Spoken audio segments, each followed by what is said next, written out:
अगर सबसे बड़ा कोई फेक है तो देश का प्रधानमंत्री है। चित्रा जी, आपने गूगल थोड़ा सा कर लेते तो बहुत अच्छा रहता। आप बिल्कुल अंधभक्त होके गौरव जी की मोहर लगा रहे हैं बात पर। मौका है, मुझे लग रहा है कि 1.5 साल के बाद अगर कोई मेहमान आपके शो में आए तो फिर उसका थोड़ा बदलते हुए समय के साथ बहुत सारी चीजों में बदलाव करना पड़ता है आलोक शर्मा जी। और देखिए, वक्फ ट्रिब्यूनल का फैसला आखिरी माना जाता है, उसे चुनौती नहीं दी जा सकती। उन्होंने बहुत सारे क्लॉज भी आपको बता दिए हैं। तो क्या नाचो मैं? सरकार ने जो तब्दीली की है कि अब वक्फ ट्रिब्यूनल के फैसले के खिलाफ हाईकोर्ट में अपील की जा सकेगी। तो भाई, संविधान जो कहता है हमारे पास न्यायालय है, अगर किसी को भी किसी बात को लेकर आपत्ति है तो न्यायालय का दरवाजा खटखटा ले। इससे आपत्ति किसको हो सकती है आलोक शर्मा जी? चित्रा जी, आपने गूगल थोड़ा सा कर लेते तो बहुत अच्छा रहता। आप बिल्कुल अंधभक्त होके गौरव जी की मोहर लगा रहे हैं बात पर। इतना छोटा पहले कभी नहीं हुआ होगा। जो हाई कोर्ट और सुप्रीम कोर्ट में केसेस चल रहे हैं वो सिर्फ ट्रिब्यूनल में हारे और जीते केस ही चल रहे हैं।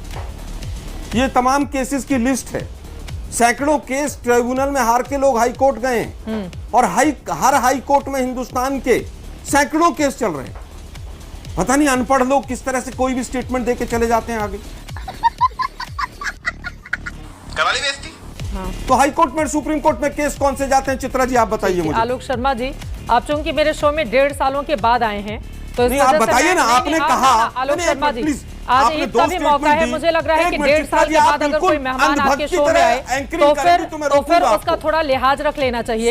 इसलिए आलोक शर्मा जी, आज मैं छोड़ देती हूँ, मेरी भी बारी आएगी। लेकिन मुझे लगता है कि 1.5 सालों के बाद अगर कोई आए तो कम से कम थोड़ा सा उसको ध्यान रखना चाहिए। अरे, मैं पूरी रिसर्च करके आई हुई हूँ, ठीक है ना आलोक शर्मा जी? प्लीज ये रोना आप रोना छोड़ दीजिए। आप बहुत लंबे वक्त के बाद आए हैं, थोड़ा सा बीजेपी के आरोपों पर आप जवाब दीजिए। मैं रो नहीं रहा हूं। अपनी भाषा को लगाम दीजिए चित्रा जी। बोलिए, अपनी भाषा को लगाम दीजिए। मैं पब्लिक को डिसाइड करने देती हूं।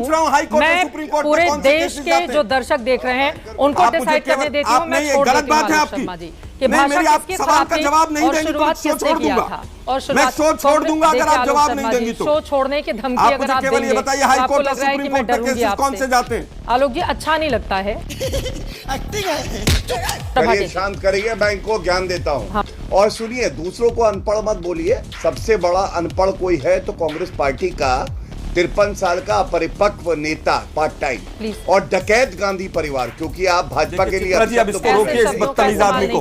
अब मैं इस बदतमीज आदमी को रोकिए। अगर सबसे बड़ा कोई फेक है तो देश का प्रधानमंत्री है। सब चंगासी।